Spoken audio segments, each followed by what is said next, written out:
Stopping a plane looks smooth, but stopping a huge aircraft is a complex task. When you see a commercial airplane landing, it might seem like a simple process of just touching down and coming to a halt. However, the reality is far more intricate and involves a series of coordinated actions and systems working in harmony. It's not just about hitting the brakes. Pilots have to manage multiple systems simultaneously to ensure a safe and efficient landing. The cockpit becomes a hub of activity as the aircraft approaches the runway, with pilots closely monitoring instruments and making precise adjustments. Pilots use three main methods for runway deceleration. Each method plays a crucial role in reducing the aircraft's speed and ensuring it can stop within the available runway length. Reverse engine thrust, which is like putting your car in reverse but with jet engines. This method involves redirecting the engine's thrust forward, helping to slow down the aircraft rapidly.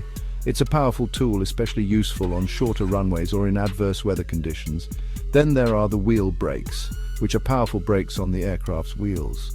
These brakes are similar to those on a car, but are much more robust and capable of handling the immense forces involved in stopping a large aircraft.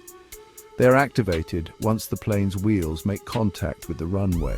Finally, there are mechanical spoilers, which are panels on the wings that pop up to increase drag. These spoilers disrupt the airflow over the wings, reducing lift and helping to slow the aircraft down. They are deployed immediately after touchdown to maximize their effectiveness. These methods work together to safely bring the aircraft to a stop. The coordination of reverse thrust, wheel brakes, and mechanical spoilers ensures that the aircraft can decelerate efficiently and come to a complete stop, even on challenging runways. This intricate dance of technology and skill is what makes modern air travel so safe and reliable. Imagine trying to stop your car quickly using only the parking brake. Difficult, right? Now think about how much easier it is when you use the foot brake, the handbrake, and even downshift the gears. Each method adds an extra layer of stopping power, making the process smoother and more controlled. This principle isn't just limited to cars, it extends to other complex machines as well. The same applies to aircraft. Using all deceleration methods together is crucial for several reasons. First, it ensures that the aircraft can stop within the shortest possible distance, which is vital for safety, especially on shorter runways or in adverse weather conditions. Redundancy, because if one system fails, others are there to help. For instance, if the thrust reversers malfunction, the brakes and spoilers can still bring the aircraft to a halt. This layered approach to safety is a cornerstone of aviation engineering. Efficiency, since each method is most effective at different speeds. Thrust reversers are highly effective at high speeds, while brakes and spoilers become more effective as the aircraft slows down. This staged deceleration ensures that each system operates within its optimal range, maximizing overall efficiency and reduced wear, as sharing the workload minimizes stress on individual components. By distributing the deceleration forces across multiple systems, the wear and tear on each individual component is significantly reduced, leading to lower maintenance costs and longer service life for the aircraft. Coordinated use ensures a safe and efficient stop every time. Pilots are trained to use these systems in harmony, ensuring that the aircraft decelerates smoothly and safely. This coordination is a testament to the complexity and precision of modern aviation, where every detail is meticulously planned to ensure the highest levels of safety and efficiency. Reverse thrust is the most powerful deceleration method, especially at high speeds. Here's how it works. After touchdown, the pilot activates reverse thrust. Special deflectors redirect the engine exhaust forward.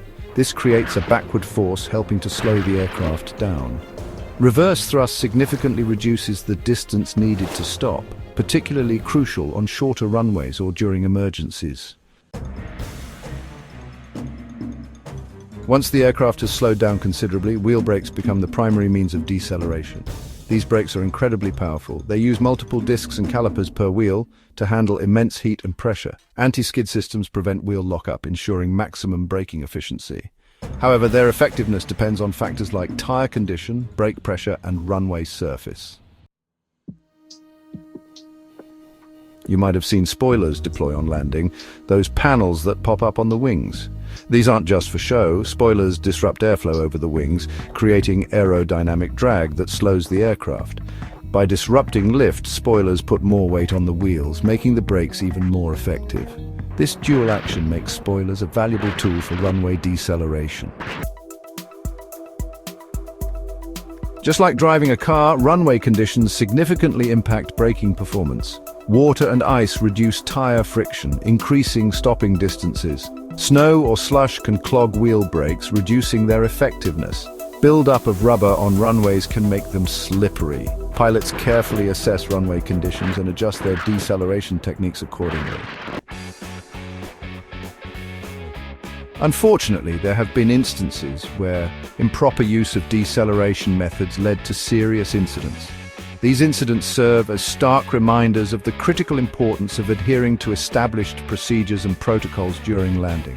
When pilots fail to utilize all available deceleration methods effectively, the consequences can be catastrophic. One such incident occurred when an aircraft overran the runway in Toronto after landing in heavy rain. The Air France Flight 358 crash site became a scene of chaos and emergency response. The aircraft skidded off the runway, coming to a halt in a ravine, and miraculously all passengers survived. However, the incident left a lasting impact on aviation safety protocols. Investigators found that the crew did not use full reverse thrust, promptly contributing to the overrun. The delay in activating reverse thrust was a critical factor that exacerbated the situation.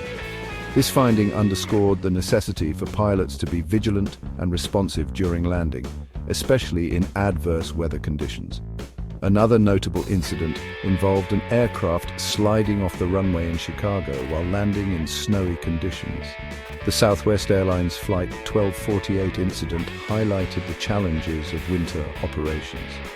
The aircraft skidded off the runway, crashing through a barrier and onto a busy road, resulting in injuries and significant damage. This incident highlighted the importance of considering runway conditions and using all available deceleration methods. Pilots must assess the runway's condition meticulously and adjust their landing techniques accordingly. The use of reverse thrust, spoilers, and brakes must be coordinated effectively to ensure a safe landing. These incidents emphasize the crucial role of proper training and adherence to procedures for safe runway deceleration. Continuous training in flight simulators and regular safety briefings are essential to keep flight crews prepared for any situation. By learning from past incidents and rigorously following safety protocols, the aviation industry can strive to prevent such occurrences in the future. Pilots undergo rigorous training in simulators and real aircraft to master runway deceleration techniques. They practice calculating landing distances, taking into account aircraft weight, weather, and runway conditions. Simulating situations like engine failure or brake problems. Learning to adjust deceleration methods based on real-time feedback. Through this continuous training, pilots ensure they can safely bring their aircraft to a stop under any circumstances.